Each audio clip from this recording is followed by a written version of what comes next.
Ok. Et déjà, bienvenue à tous. C'est la dernière conférence qu'on va faire pour l'instant, en tout cas entre nous. Et ça fait plaisir que vous soyez là. Parce qu'aujourd'hui, on va voir que vous travaillez peut-être trop, peut-être pas du tout, peut-être. J'en sais rien, je ne vous connais pas encore assez pour savoir ça. Mais j'ai une première question. Est-ce que. Enfin, on va faire le tour. Vous pouvez me dire combien vous avez généré dans les 3 derniers mois, tous? On va commencer, comme vous voulez parler, on commence par là. 1000 euros.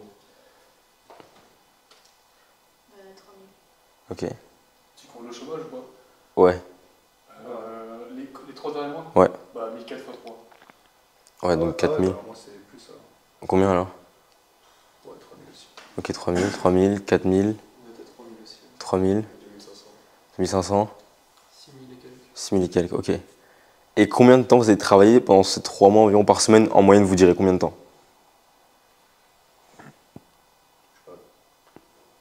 En vrai, 37. 37 heures, ok. 37, 38. Ok. Bah, moi je peux rien foutre et je serais quand même payé. Ah, mais en global, en global, je veux dire. Même en comptant l'activité avec la vidéo, combien de temps environ?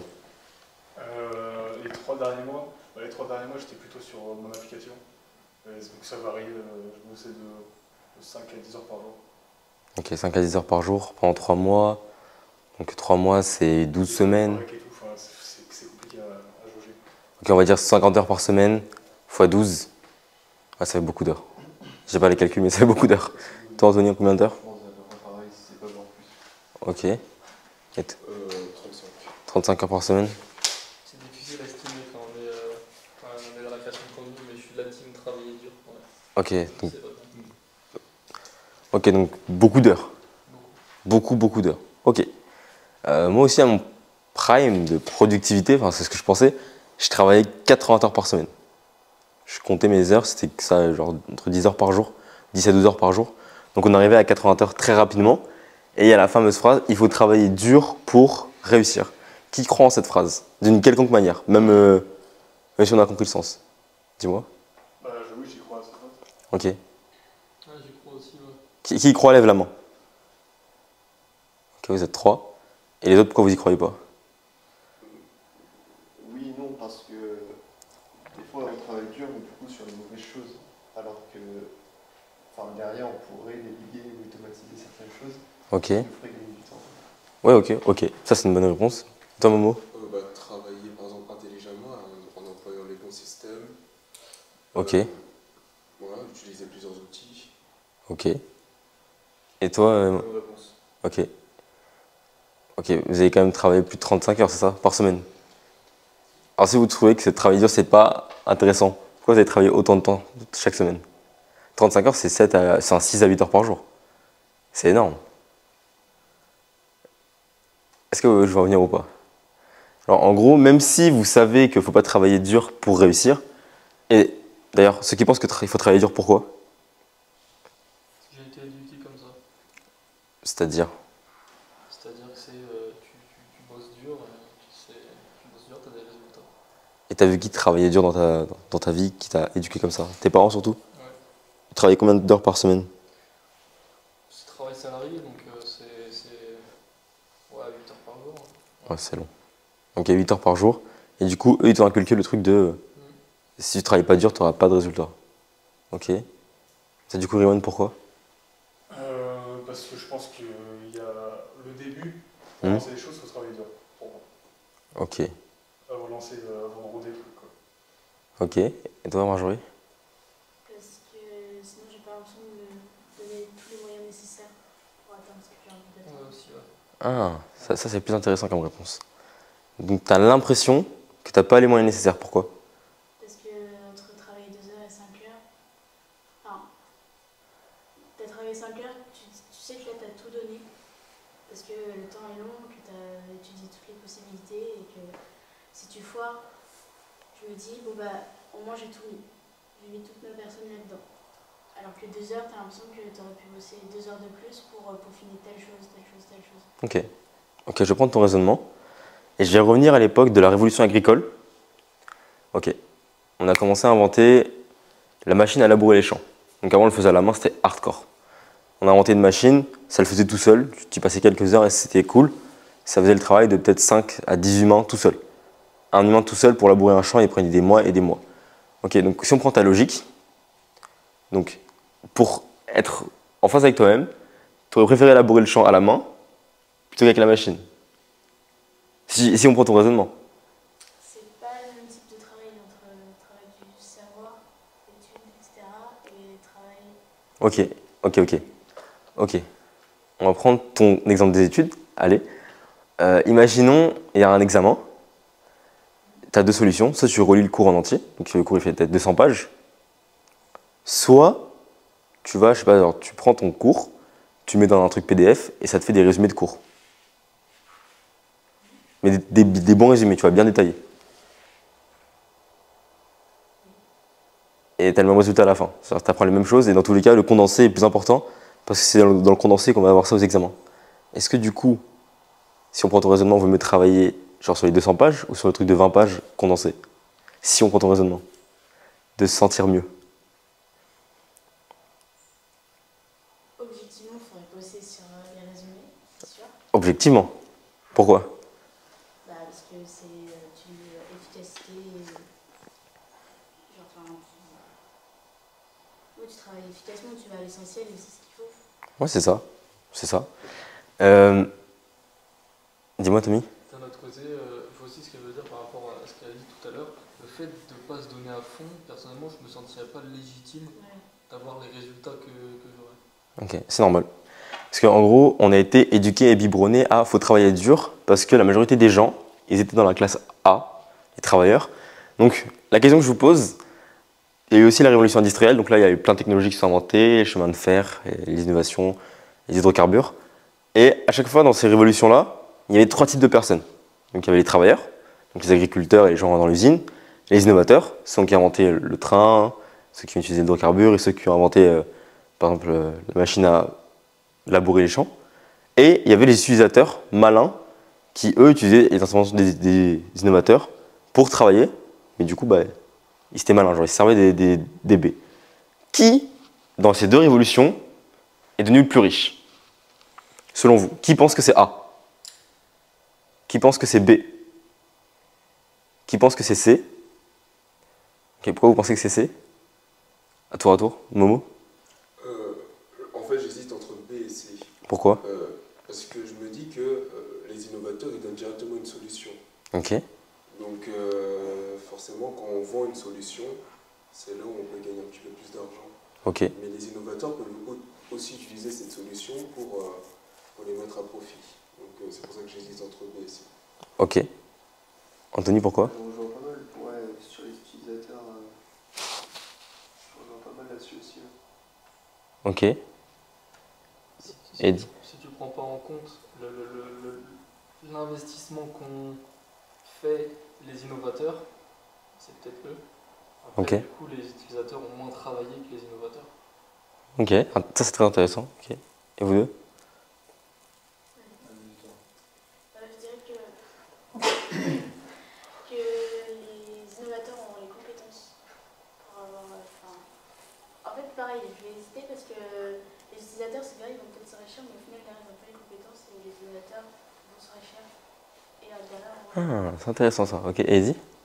Les utilisateurs vont recruter d'autres, enfin des innovateurs, pour gagner plus de temps, pour que ce temps-là, ils puissent utiliser pour recruter d'autres innovateurs, donc s'enrichir davantage.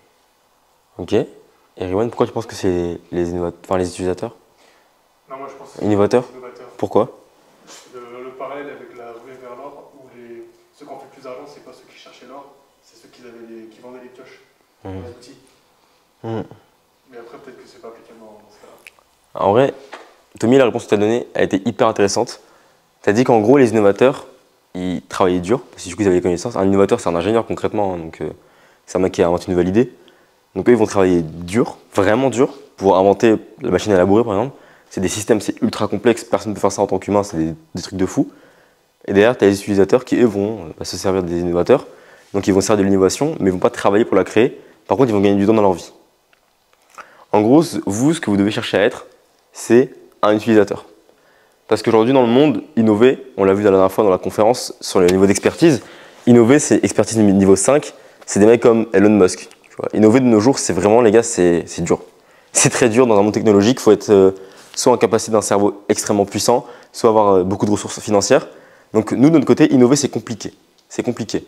Par contre, ce qu'on peut faire, par exemple, je prends l'exemple de ChatGPT. Les innovateurs de ChatGPT, ils ont des couilles en or, ok, certes, ils ont brassé à mort, mais n'importe quel utilisateur va être bien meilleur que n'importe quel travailleur qui va travailler, par exemple, faire des scripts d'e-book tout seul à la main, au lieu de prendre ChatGPT qui le fait en 2 secondes. Donc, en gros, vous êtes trop dans la position de travailleur. Parce que on a tous fait du salariat, on a tous travaillé en entreprise, on a tous fait des services de merde, on a tous travaillé jusqu'à tard le soir. Et en fait, ce que vous faites en répercutant ce que vous avez vécu au salariat dans votre travail business, c'est que vous faites entendre la fossile versus le tracteur. Vous êtes en train littéralement d'utiliser une fossile dans votre business contre des mecs comme moi, par exemple, où chaque jour j'ai des tracteurs pour faire mon boulot à ma place. Est-ce que vous voyez où je vais en venir? Chaque jour, vous êtes en train de vous battre contre moi, par exemple. Exemple, Momo, t'as fait quoi aujourd'hui, par exemple? Je sais pas ce que t'as fait du tout. C'est au hasard. J'ai terminé mon avatar client, j'ai commencé à chercher des outils pour transmettre comment ça s'appelle, mes programmes sportifs. Ok. Voilà.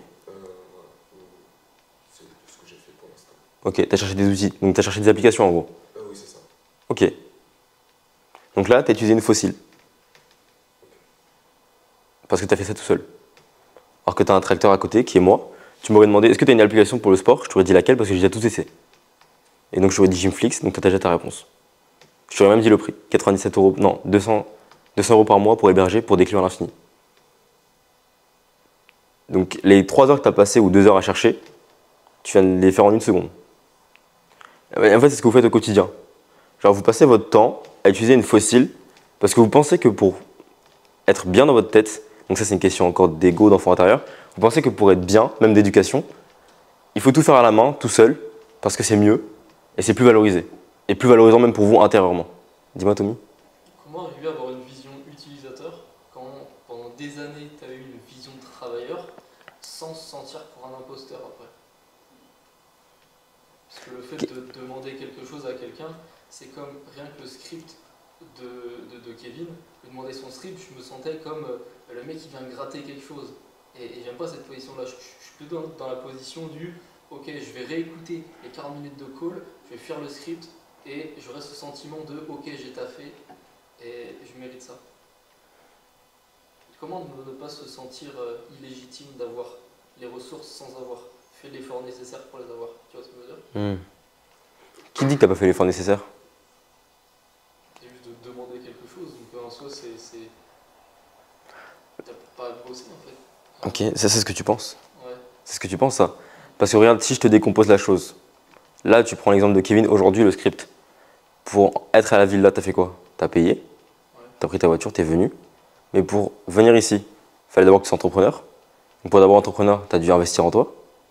T'as dû faire des conférences, des séminaires, t'as dû faire des closings, t'as dû faire des calls pour avoir l'identité de, okay, enfin même si on a compris que ça n'existe pas, mais l'identité de Tommy qui peut être à la villa.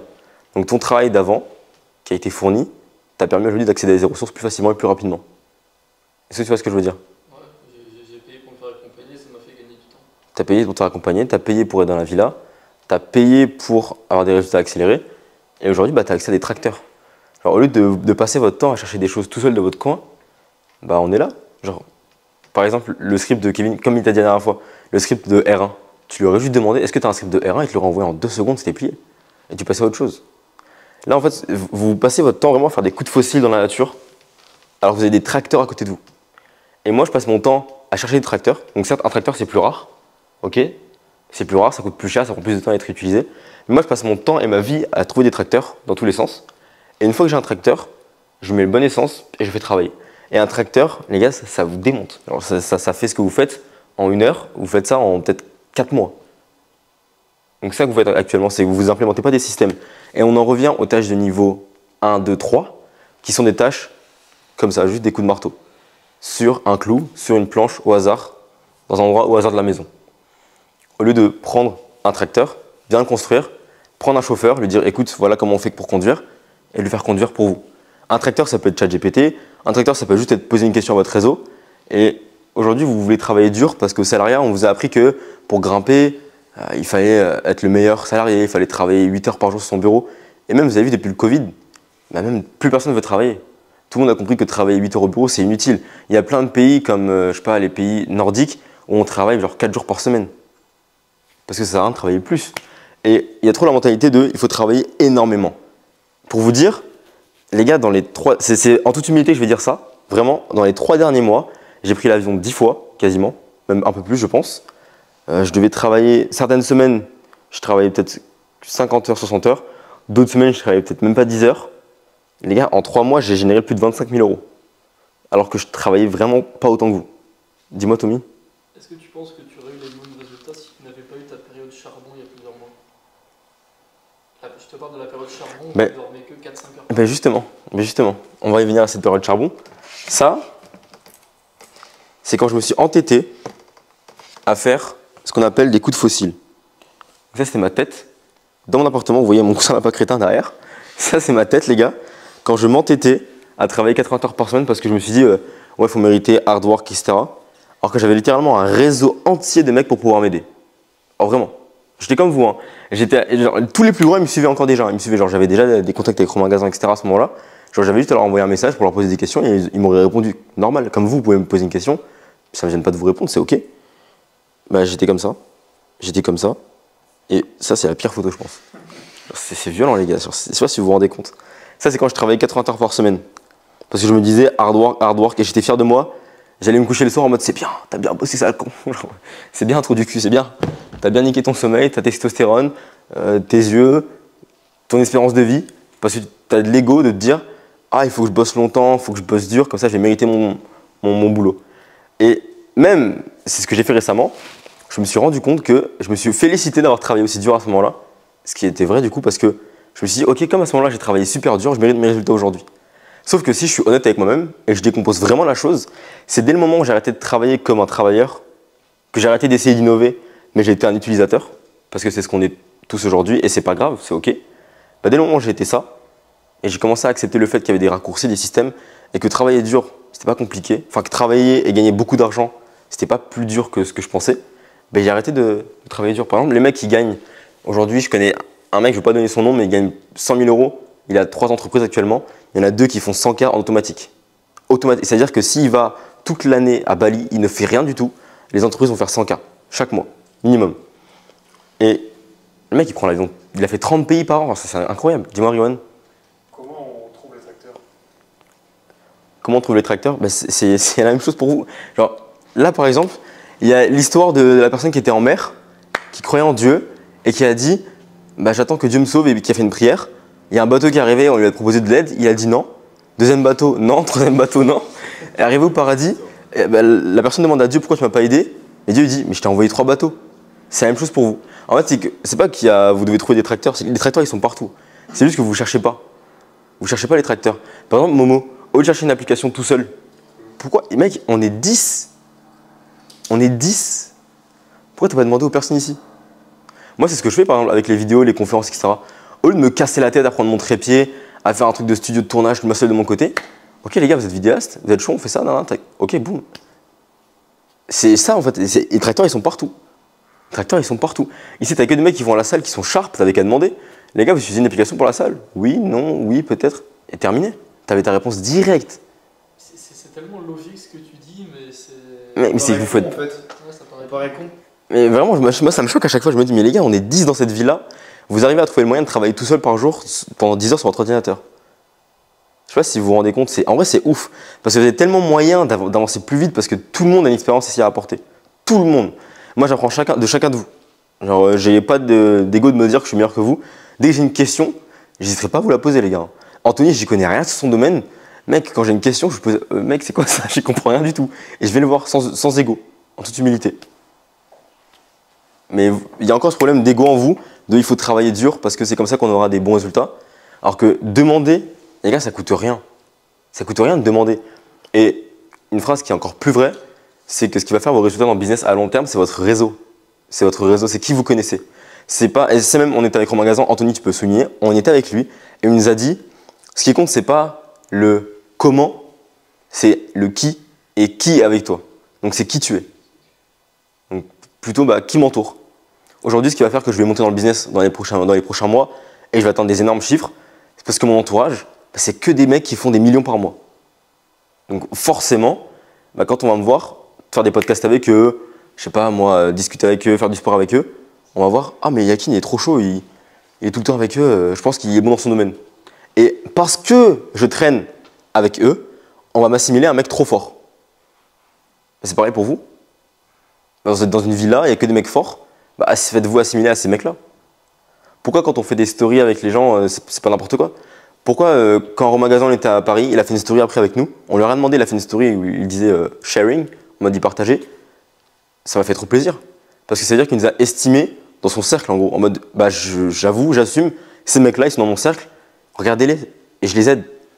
Et ça c'est, quand un mec me voit dans la story de Romain Gazan une fois, dans la story de Manoa une fois, et dans la story de je sais pas qui une fois, 2 fois, 3 fois, 4 fois, 6 fois, ah peut-être que Yakin il est fort en fait. Et donc même avant que je commence à montrer mes talents, mon comment, ma force, les gens vont vouloir directement travailler avec moi. Parce que je me suis entouré. C'est pareil pour vous. Les tracteurs, les gars, ils sont partout. C'est juste qu'il faut le faire bien et correctement. Genre, n'allez pas faire les malicieux en mode bah, aide-moi et après je t'encule par derrière. Genre, soyez authentique, vrai. Si vous pensez que vous ne pouvez pas porter à la personne, bah tant pis, vous ne pouvez pas porter à la personne, donc ne demandez pas de service. Par exemple, dis-moi, Riwan. Les tracteurs, c'est juste des personnes de ton réseau? Ça peut être des personnes, des outils. Un tracteur, ça peut être ChatGPT, c'est un tracteur. Un tracteur, ça peut être un setter, un closer, juste une question que tu envoies à quelqu'un. En fait, vous ne savez pas. Et en général, les gens ils vont vous répondre. Personne ne va te dire cash, je te réponds pas. Soit il va être un vu, tu vas comprendre, c'est ok, tu as posé la question, tu as essayé. Mais les gens, ils vont vous répondre. Moi, tu peux me poser n'importe quelle question. Tant que tu ne me poses pas 50, je te répondrai. Même je te ferai un long vocal pour t'expliquer le truc, etc. Et même je te proposerai même un call. Donc c'est pareil, il y a full tracteur ici. Vous êtes tous un tracteur. Considérez-vous comme des tracteurs. Donc lâchez-moi cette fossile, parce que les gars, c'est inutile de vous battre avec vos mains, tout seul. C'est de l'ego, on ne réussit pas tout seul. Henry Ford, c'était une bille en mécanique, c'était une bille en voiture, c'était une bille en comptabilité, en fiscalité. Henry Ford, il était trop nul. C'était un mec moyen partout. Par contre, là où il était bon, c'était pour réunir des hommes, et faire des conférences comme ça, et faire des projets, comme moi je suis en train de faire avec vous. Il était trop fort à ça. C'était le meilleur pour coordonner une équipe. Donc qu'est-ce qu'il a fait? Il a pris les meilleurs comptables, les meilleurs ingénieurs, les meilleurs avocats, et il a fait Ford, multimilliardaire. Pourtant c'était une bille. Il a dit lui-même dans le livre de Napoléon Hill, Réfléchissez à devenir riche, dans les troisième chapitre, il explique l'histoire de Henry Ford. Et Henry Ford, les gars, c'était une bille dans tout. Même lui il le dit, j'étais médium, j'étais personne, j'étais mauvais dans ça. Mais par contre, ce que j'ai fait, c'est que je me suis entouré de tous les mecs plus forts que moi dans leur domaine. Je les ai coordonnés. Donc les tracteurs, il n'a pas innové. Hein. Les innovateurs, c'est des ingénieurs, c'est pas lui. Hein. Lui, il n'a pas innové. Il était juste à la tête du projet. C'était un utilisateur. Et il est devenu multimilliardaire, il a créé Ford. Alors qu'il n'y connaît rien en mécanique. Tu lui demandes comment ça fonctionne un moteur, il va te je sais pas. Mais j'aime bien la voiture, elle est stylée. C'est tout. Pareil pour vous. Moi, tu me demandes comment fonctionne ChatGPT, j'en sais rien du tout. Mais j'aime bien à la fin quand j'ai mon script qui est terminé, son PDF, tout bien, tout propre. C'est pareil pour quand j'ai un call qui se génère. Comment tu fais pour générer des calls? Je sais pas, c'est ma CTS qui le fait, mais j'aime bien quand il y a le call qui est sur Calendly, c'est tout. C'est pareil pour vous, genre, utilisez les tracteurs qui y a autour de vous. Arrêtez d'avoir l'ego de « Ah, faut que je le fasse tout seul, faut que je cherche une réponse ». Alors oui, bon, avant de poser la question de manière débile, trouvez d'abord s'il y a une solution ou pas de votre côté. Mais si vous bloquez un peu, bah, bloquez pas plus longtemps. Les gars, vous êtes en co-work. Le co-work, c'est-à-dire on travaille ensemble. Vous êtes là pour apprendre des autres. Moi, je suis pas venu dans l'optique de travailler tout seul. Dis-moi, Tony. J'ai une question par exemple, justement, je suis d'accord avec ça, mais imaginons par exemple, tu vas recruter un setter, mais toi-même tu sais pas le faire. Ah, c'est pas bon ça. Là, c'est pas bon. C'est pas bon parce que là où c'est pas bon, c'est que tu sais pas du tout comment ça fonctionne. Donc tu pourras pas juger en fait des résultats derrière. Donc, Du coup, tu vois, on en revient tout à l'heure avec Henry Ford, il connaissait rien du tout. oui, il y connaissait rien, mais ce que je veux dire, c'est qu'il avait des gens qui lui expliquaient comment faire. Il n'était pas chez lui à rien faire. Il allait sur le terrain, comment ça se passe, ok, comment ça fonctionne à peu près. Et s'il y avait un problème, il était en mesure de dire « Ah, donc c'est ça qui va pas, ok, je pense comprendre, donc on peut faire ça ou pas ?» Et c'est l'ingénieur, il lui disait. Donc là, après, il faut être bien entouré, forcément. Si tu recrutes quelqu'un qui est mauvais, forcément, tu ne pourras pas comprendre. Mais là où c'est important de savoir le faire un peu seul avant, il ne faut pas être un expert avant, mais il faut être au moins bon, un minimum bon. Même moyen, ça suffit, moyen. Être moyen, c'est bon. Parce que derrière, si quelqu'un le fait après vous, vous saurez juger si quelqu'un est bon ou pas bon. Par exemple, moi, quand j'ai recruté Tati en closing, Alex, closing setting, je ne savais pas c'était quoi son talent. Mais je savais qu'elle était meilleure que moi, peut-être, je sais pas, mais moi, je me considérais comme bon en closing, bon en setting, je me considère comme bon dans tous les cas. Je peux le faire pour n'importe qui, pour moi, ça va fonctionner. Mais elle, je savais qu'elle était meilleure que moi. Donc bah, aujourd'hui, elle le fait pour moi. Mais je savais pas à quel point elle était forte. Et aujourd'hui, pourquoi je sais qu'elle est meilleure que moi? Parce que je l'ai fait, donc je sais estimer mon niveau. Je sais que, ok, moi j'étais aussi bon, j'ai fait ça, j'ai généré tant. Elle, en moins de temps que moi, elle a fait plus de trucs que moi. Donc c'est qu'elle est meilleure que moi. Parce que j'arrive à juger parce que je savais c'était quoi mes capacités à moi. Donc, bah, par exemple, je sais que je suis nul en vidéo parce que j'ai fait des vidéos. Donc je sais que tu es 10 fois meilleur que moi en vidéo. C'est ok. Parce que je l'ai fait avant. Mais il y a plein de tracteurs que vous pouvez utiliser, je sais pas moi. Bah, toi, l'exemple bête, l'application, mec, t'as passé combien de temps dessus à chercher? 2 heures. Mec, 2 heures. Je viens de te répondre en 2 secondes. Je te dis exactement combien ça coûtait, laquelle et pourquoi. C'est un tracteur. Tu penses que c'est un problème d'ego? Ouais, je pense. Et c'est aussi un peu de la bêtise quelque part. C'est et de l'ego et de la bêtise. De l'ego parce qu'on veut vraiment réussir seul, on veut se faire tout seul. Alors que déjà, sachez une chose, s'ils avaient une idée quelque part dans le monde, quelqu'un l'a eu. Il y a au moins 1 million de personnes qui l'ont eu en vous. Donc, ils vous inventent rien. Du coup, la question maintenant que tu as mis des mots là-dessus, comment arriver à switcher le mindset? Parce que c'est vraiment une mentalité à avoir. Donc, qu'est-ce qu'on pourrait se dire, par exemple, devant une tâche qu'on compte faire, se dire, ok, est-ce qu'il y a quelqu'un autour de moi qui C'est mieux faire que moi. ou... Quand tu vois une tâche, faut venir comme un problème solver. Donc tu viens pour régler un problème. C'est ça un entrepreneur, c'est quelqu'un qui règle des problèmes. Tu arrives devant une tâche. Exemple, la tâche de l'application. Je dois régler un problème. Comment faire pour donner des résultats à mes clients? Il faut trouver une application. Réponse 1. Est-ce que je connais des applications? Non. Ok. Réponse 2. Est-ce que je connais quelqu'un qui a des applications? Oui. Est-ce que je peux lui poser la question? Oui. Problème réglé. Mais si à la réponse 1, je connaissais des applications et je savais c'était laquelle, problème réglé aussi directement. Mais en gros, il faut juste fonctionner par étapes. Ok, est-ce que moi je sais, en toute humilité, hein, est-ce que je sais ou pas? Oui, à peu près, pas trop. Bon, en vrai, je sais pas. Je trouve quelqu'un qui sait. Même tu peux poser la question, t'en sais rien. Tu aurais pu poser la question à Riwan, mec, il est grave stock. Riwan, toi qui es stock, est-ce que tu connais des applications? Il t'aurait peut-être dit pas du tout. Tu t'aurais dit, ouais, de ouf, je connais ça, trop bien, j'ai utilisé, c'est trop cool. Tu sais pas? Moi, je sais toujours pas. Hein. Je sais toujours pas s'il connaît des applications. Parce que je vais pas demandé. Donc, numéro 1, c'est juste posez-vous la question si vous savez. Si vous savez pas, bah, posez la question à quelqu'un qui est autour de vous, même au hasard. Et faites des recherches au préalable, mais dans tous les cas, prenez l'habitude d'utiliser des tracteurs. Donc déjà, les IA, les moteurs de recherche, ça c'est incroyable. C'est comme les mecs qui vont dans le dictionnaire alors qu'il y a Google, quoi. Genre, c'est con, quoi. C'est trop con. Dis-moi. Juste pour rejoindre un peu ce que tu disais, je pense qu'une fois que tu as fait l'expérience, de voir que quand tu utilises, tu mets ton ego de côté, tu dis bon ok, j'ai un objectif à atteindre, faut absolument que je le fasse, j'ai pas d'autre choix. Tu demandes à machin, tout le monde et tu te dis putain ça marche.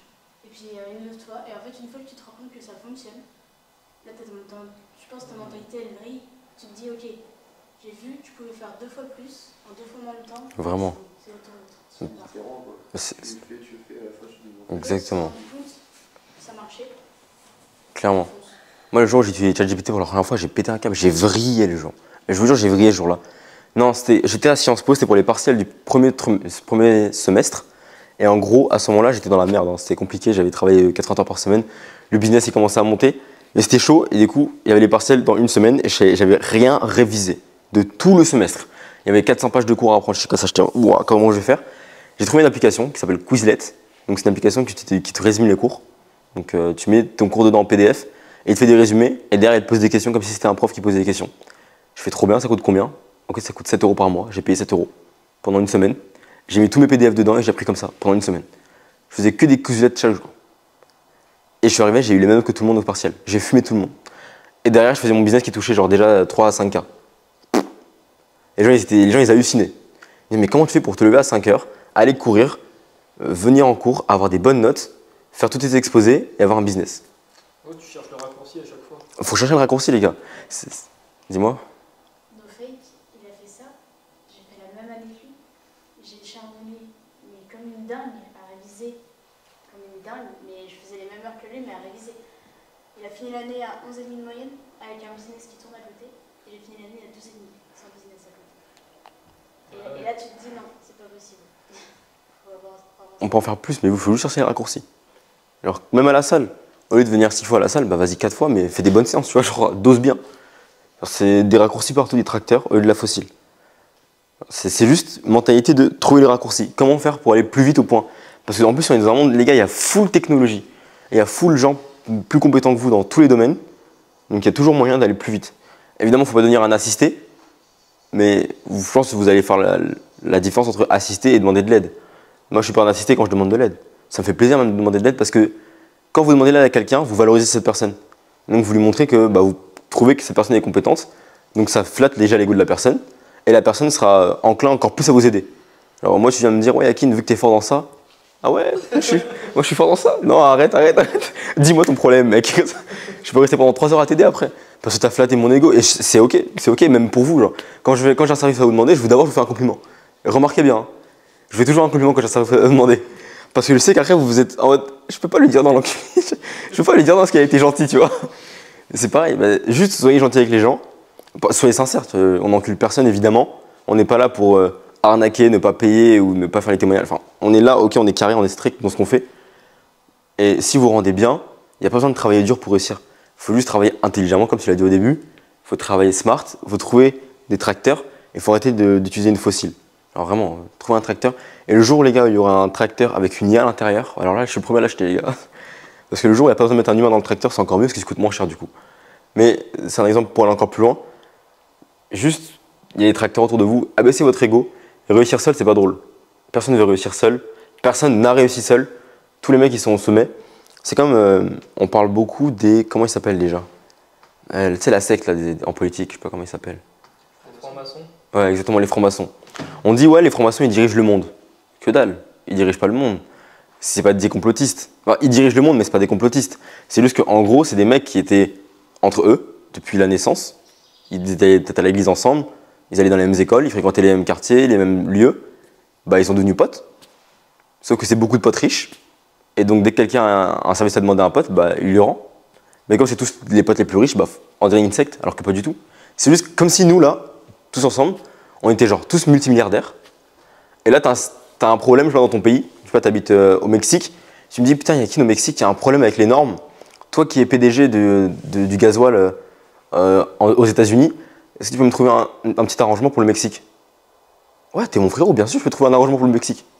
Hop, moins 5% sur les taxes. Voilà, c'est tout. Et du coup, on a l'impression qu'ils contrôlent le monde. Pas du tout, c'est juste que c'est des bons potes qui sont grave riches, c'est tout. C'est juste ça la connerie. Le réseau.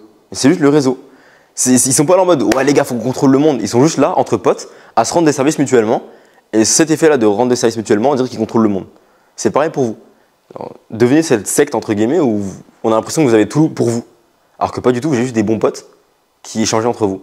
Parce que le service que je te rends aujourd'hui, Tommy, peut-être que dans 6 mois, tu vas me rendre un service encore plus grand. J'en sais rien du tout.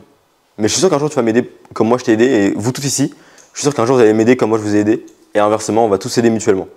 Alors ne croyez pas que quand quelqu'un vous rend service, c'est... exemple, Romain Gazan.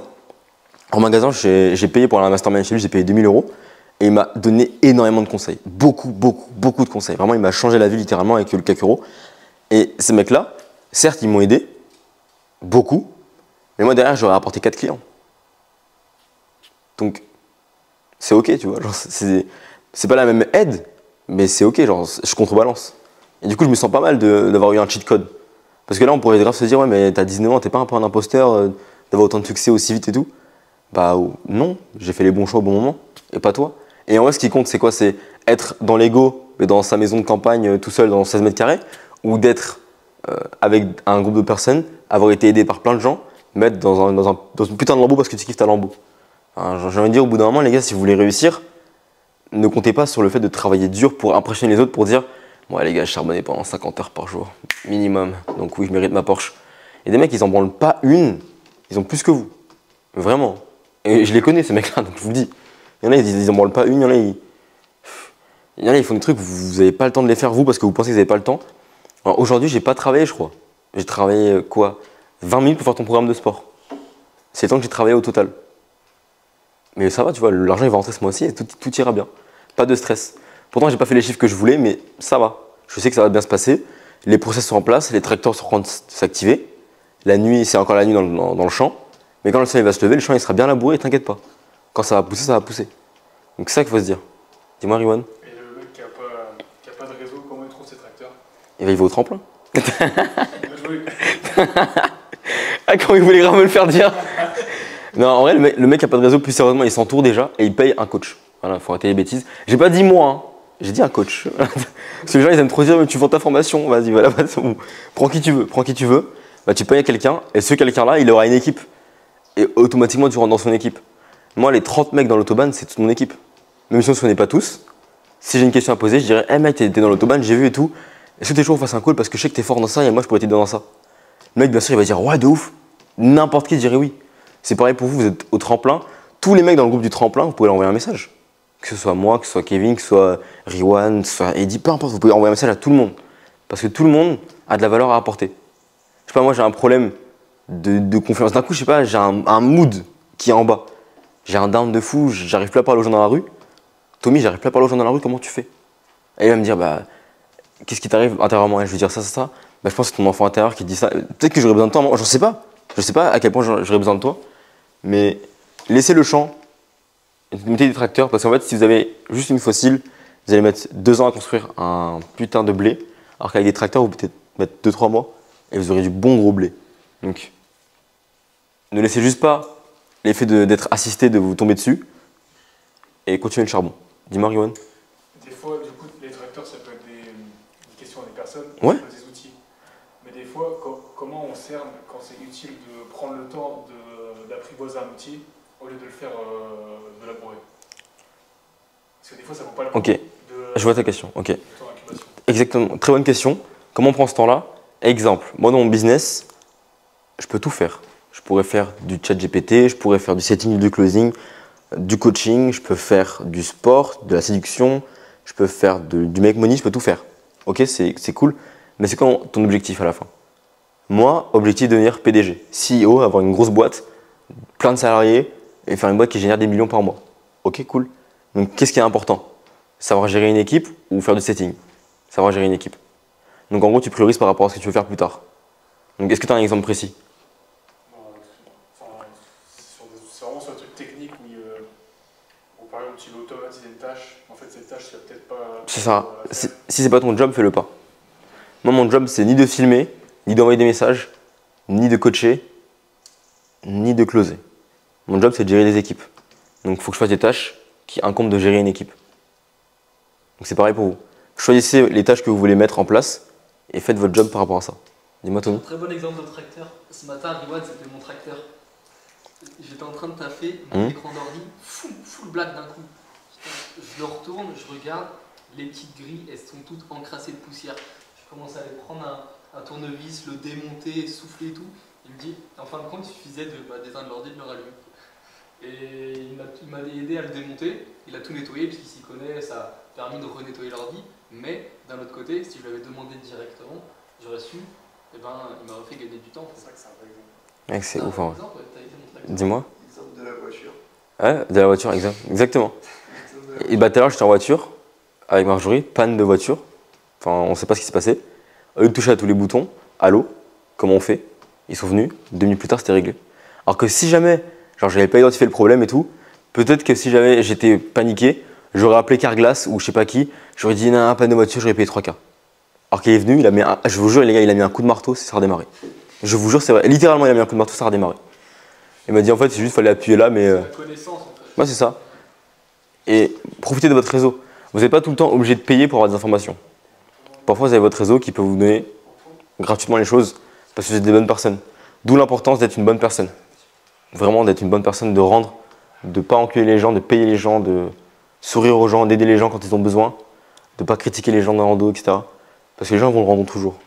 Alors, je sais pas, imaginons Momo, dans 3 ans, tu deviens le meilleur coach sportif ever. Et moi, je me dis, putain, j'ai la flemme de faire mon programme sportif. Je vais t'appeler, je vais dire, comment tu fais pour faire tes programmes? Tu vas me dire, mais t'inquiète, mec, je te le fais. Je te dis, non, mais je te paye. Tu vas faire, non, mais ok, t'inquiète, c'est ok, t'inquiète. On est des frérots, on a voyagé ensemble. Envoie juste ton adresse mail, je t'envoie le programme par PDF. J'en sais rien, tu vois, mais c'est un exemple tout bête. Soyez bons avec les gens, ils vous rendront, que ce soit maintenant ou jamais.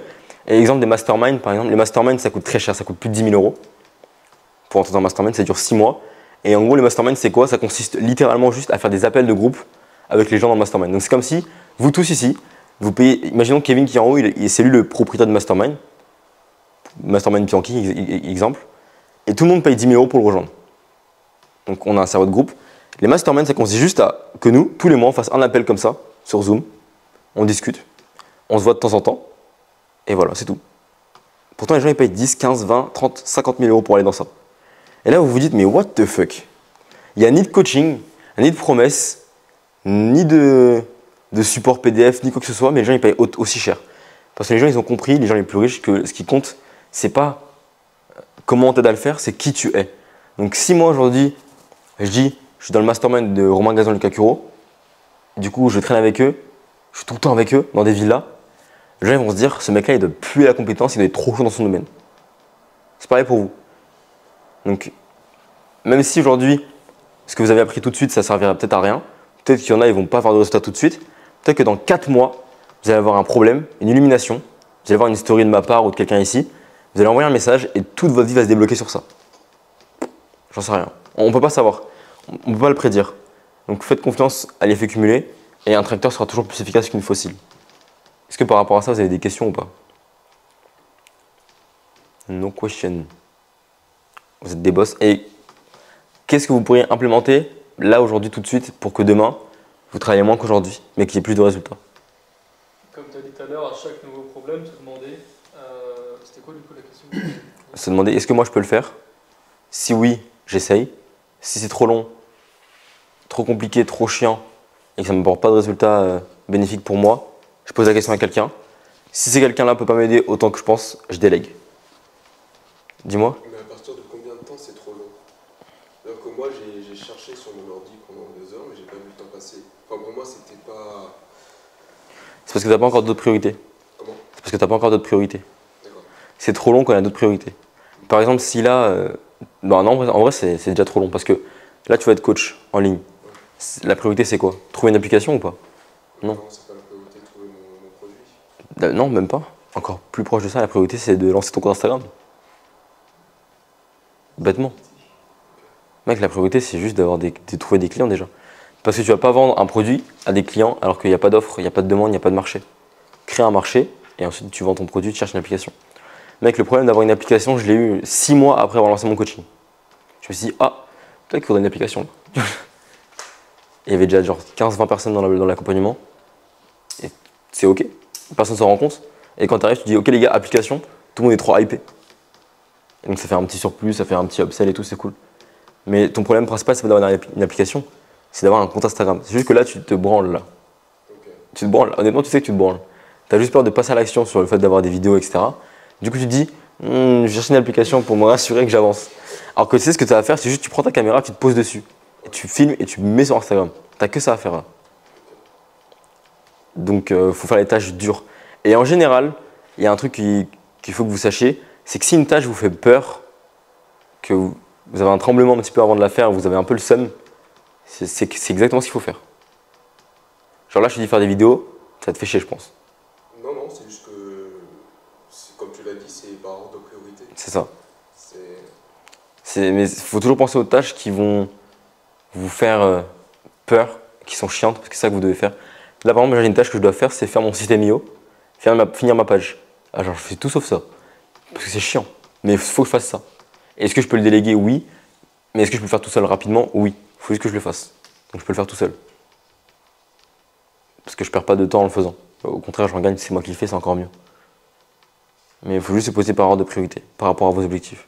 Comment tu mesures quand il faut déléguer ou pas? Quand la tâche que je fais, elle est en dessous du niveau que je cherche, le tableau des tâches. Si je veux viser temps, je regarde la tâche que je fais. Si elle est en dessous, je peux déléguer.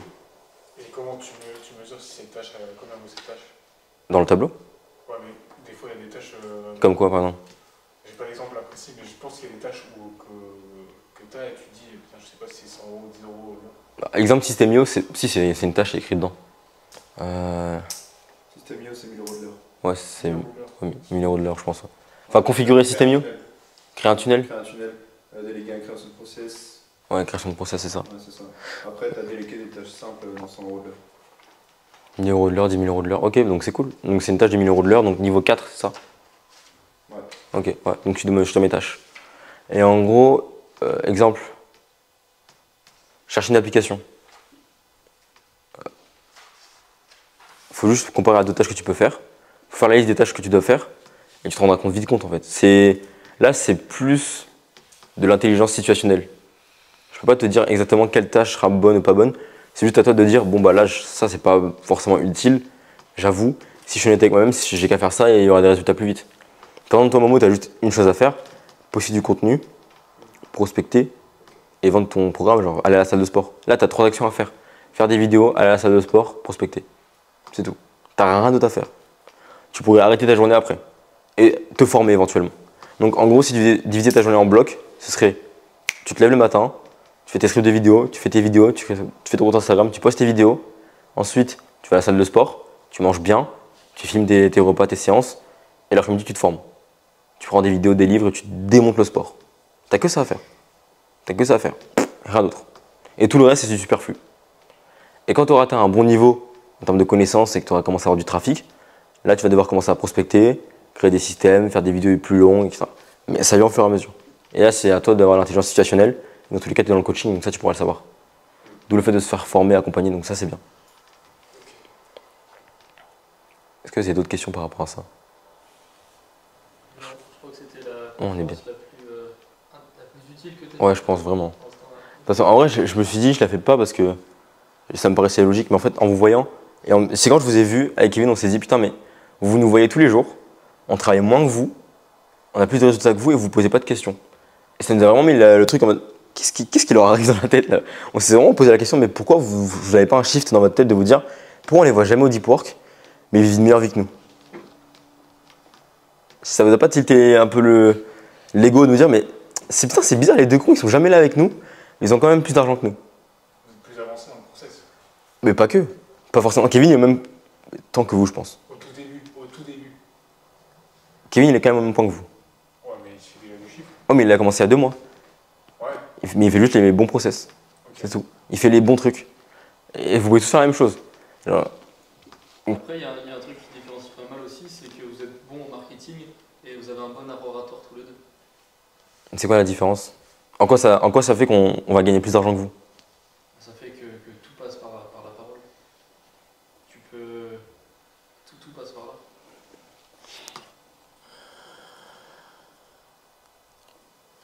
Attends, laisse-moi trouver un truc. Tu vois ce que je veux dire? L'art oratoire, tu dis? L'oratoire, la façon de s'exprimer, les compétences sociales, la flatterie, tout passe par ces compétences sociales. Et en soi, c'est les compétences sociales qui priment par-dessus tout, en fait. La capacité de savoir s'aider de personnes. Vous avez juste à lire ça, les gars. L'intelligence émotionnelle. Vous poncez ce livre. Moi, c'est le seul qui m'a aidé pour vraiment avoir une intelligence situationnelle. Après, le reste, c'est aussi du vécu. Du voyage, je pense. J'ai pas beaucoup voyagé, mais du vécu surtout. De vivre avec beaucoup de gens, coacher beaucoup de gens. Ouais, le fait que j'ai coaché plein de mecs qui ont plein de problèmes différents. Maintenant, quand tu me dis un problème, je vois exactement ce qui t'arrive. Tu n'as pas besoin d'en dire plus. Tu me dis, ah, j'ai du mal à me branler, je peux te faire la liste de pourquoi. Vraiment. Je peux te faire la liste entière de 100 raisons de pourquoi tu te branles et pourquoi tu n'arrives pas à arrêter. Parce que je l'ai vu plein de fois. Donc ça, après, ça devient des récurrences, mais je pense pas que ce soit... Attends, il faut que je trouve un exemple de mec qui fait du chiffre alors que c'est une bille. Qui? Oublie en quoi, tu dis? En compétences s'exprimer, etc. Qui a du mal. Mais exemple, voilà, Robin Duplouy. Robin, je te taille pas, hein. Mais, mais en gros, Robin Duplouy, il fait très peu d'apparitions en public.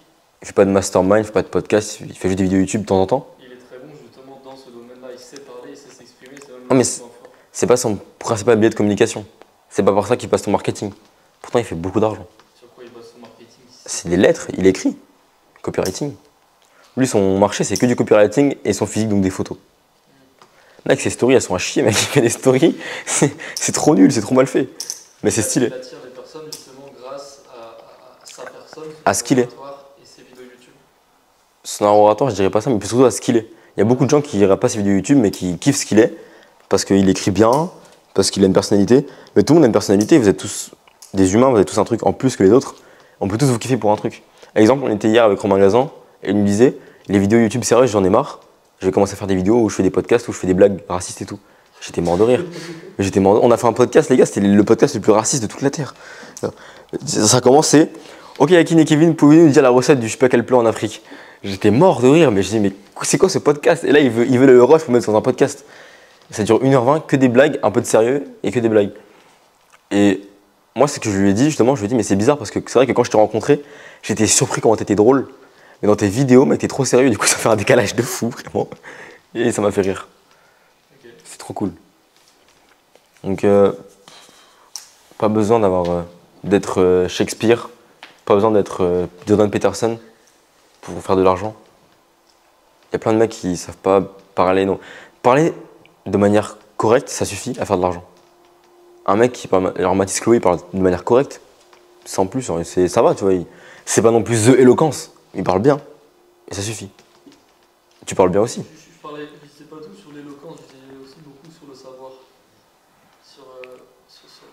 Ah bah. C'est un tout en fait. L'oratoire, c'est un tout, c'est la façon de s'exprimer, c'est la posture, Mm. c'est regarder la personne dans les yeux, c'est s'adresser à tout le monde en même temps, c'est beaucoup de choses, verbal, paraverbal. Ah là, faut pratiquer, les gars, faut pratiquer. Hein. Et pour quelqu'un pour qui ce n'est pas inné, faut le travailler énormément. Moi, je trouve pas que c'est moi, c'est inné. Moi, je trouve que je suis pas un génie. Il y a beaucoup de gens qui pensent que je suis un génie, moi, je trouve pas. Et je vais vous dire pourquoi. Parce que j'ai toujours dû travailler pour voir ce que je voulais. Alors que les génies, ils travaillent pas beaucoup, en général. Moi, j'ai toujours dû vraiment travailler pour voir ce que je voulais. Donc, je trouve pas que je suis un génie. Mais exemple, pourquoi aujourd'hui j'arrive à faire des conférences comme ça? C'est quand j'avais 13 ans, j'ai fait un concours d'éloquence. Et j'ai parlé devant, genre, vous faites x100 à vous. Genre, x100. On vous êtes combien là? Vous êtes 6. Il y avait peut-être 400, 300 personnes dans l'amphithéâtre. Comme ça, et je parlais pendant 5 minutes. J'avais 13 ans. C'était super dur, je me suis chié dessus. J'ai gagné, mais je me suis vraiment vidé le froc à ce moment-là. Mais juste, j'ai pratiqué, quoi. Tu veux être bon en éloquence? Bah, fais des conférences tout seul dans ta chambre. J'ai fait ça plein de fois. Avant mon concours d'éloquence, les gars, j'avais ma feuille, mon miroir, et je m'entraînais à faire comme si j'étais je sais pas qui. Vraiment, je parlais tout seul devant mon miroir comme ça, oui, nanana. Et je me suis entraîné tout seul. Et je suis arrivé le lendemain, je me suis vidé devant tout le monde, mais j'ai parlé. T'as des vidéos à l'ancienne? Ma mère, elle en a, je pense. Il faut que je retrouve. Il faut que je mettrai sur YouTube, il faut que je retrouve. Mais ma mère, elle en a. Mais le pire, je vous jure que le discours était incroyable. Au premier degré, c'était incroyable. Même moi, aujourd'hui, quand je l'écoute, je me dis, pas mal en vrai. Mais si vous voulez être bon dans un domaine, bah, pratiquez, il y a des livres, on l'a vu, faites-vous former, allez à des événements physiques et faites des conférences vous-même. Il y a toujours moyen de devenir bon. Et ne croyez pas qu'il faut être le meilleur, parce que si aujourd'hui, vous pensez que je suis très bon, parce que vous connaissez que moi. Mais si vous êtes un peu plus haut, ça va vous dire, en fait, Yakin, il est normal. Il est ok, genre, ça va. Il a compris comment ça fonctionne, mais ça va. Il y a des mecs qui me bouffent en ça, ils me bousillent. Qui par exemple, t'en as en tête? Azur. Azur, en expression orale, il me flingue. Il est trop fort. Il est trop fort. En éloquence et tout, il est vraiment très très fort. Bah, tous les politiciens que vous voyez à la télé, un qui est très fort, bon, on l'aime pas, hein, mais Éric Zemmour, il est trop fort. Ouais. Certes, ce qu'il dit, c'est de la merde. Ça n'a pas de fond, hein, mais par contre, la forme, c'est magnifique. Ça fait trop rire, moi je rigole à chaque fois. Mais ce qu'il dit, c'est de la merde après. Hein. La caméra, hein, c'est de la merde ce qu'il dit, écoutez bien. Mais comment il le dit, c'est trop bien fait. Genre, il est là, il a un zèle, un culot dans ses paroles. Tu dis, mais il est bon. Il y a plein de mecs qui ont une éloquence de fou. Manoa, par exemple. Manoa, quand il parle, il te scotche. Pourtant, on l'a dit avec Kevin, des fois, il est comme ça. Des fois, il est comme ça contre le mur, il va te raconter une dinguerie et tu vas l'écouter. Et c'est trop fort, ça. Donc, vous n'êtes pas bon en éloquence, c'est pas grave dans l'immédiat. Il y a plein de trucs à faire pour devenir bon. Et je ne m'estime pas comme excellent, mais il y a quelques trucs qu'il faut comprendre. Et l'exercice, dans tous les cas, fera le travail au bout du compte. Est-ce que ça vous va comme ça? Nickel, parfait. C'est quoi le livre que tu avais mentionné tout à l'heure? L'intelligence émotionnelle d'Daniel Goleman. L'intelligence émotionnelle, mais prenez pas le tome 1, prenez les 2 tomes, les gros livres. Il fait 900 pages. Hein. 900 pages. 900 pages, mais les gars, je les ai dégommés. Tu l'as lu en entier? Ouais, mais j'avais 14 ans quand j'ai lu. Ok. Mais vraiment. J'avais 14 ans quand j'ai lu. Les trucs comme ça, j'ai tous lu quand j'étais petit. Et en vrai, j'ai pas lu beaucoup de livres. Hein. Genre, imaginons, tu vois, Deep Work, ce livre-là, je l'ai acheté, j'ai lu 2 pages, littéralement. Et j'ai compris comment ça fonctionnait. Un autre livre, qui est là, que j'ai pas lu. Mais il y a plein de livres que j'ai pas lu ici. Par exemple, Power. Ça, j'ai le même chez moi. J'ai lu genre 10 pages. Je suis à la numéro 2. Hein. Il est chez moi, vous pouvez ouvrir chez moi, il est à la numéro 2. Ça m'a saoulé. Et j'ai arrêté. Influence et manipulation, j'ai lu 70 pages. Mais c'est tout. Non, vraiment. Je crois un truc comme ça environ, toi tu l'as. À peu près, c'est ça? Ouais, à peu près, voilà. 70 pages. Je crois, quelque chose comme ça. Vous n'avez pas besoin de tout lire. Mais par contre, j'ai beaucoup exercé. J'ai beaucoup parlé avec des gens, j'ai fait beaucoup de soirées, j'ai fait beaucoup d'interventions, beaucoup d'événements. Donc j'ai compris comment ça fonctionne. Pareil pour vous, genre, formez-vous à lire. Mais lire, ça suffira jamais. Il y a plein de gens qui lisent beaucoup de livres, on les fouette. Je les fouette. Oui, t'as pas la pratique derrière. C'est ça. Il y a beaucoup de gens qui ont eu plein de livres, mais je les fouette en plein de domaines parce qu'ils ont fait que de lire. C'est comme les mecs que j'ai en DM des fois et j'ai envie de les exploser, mais c'est pas grave. Ils ont trop d'ego. Donc pareil pour vous, pas d'ego et ça va bien se passer. Utilisez des tracteurs, il y a un entourage de fou ici pour vous aider, donc ça fait trop plaisir d'être avec vous. Moi j'ai terminé. Merci les gars.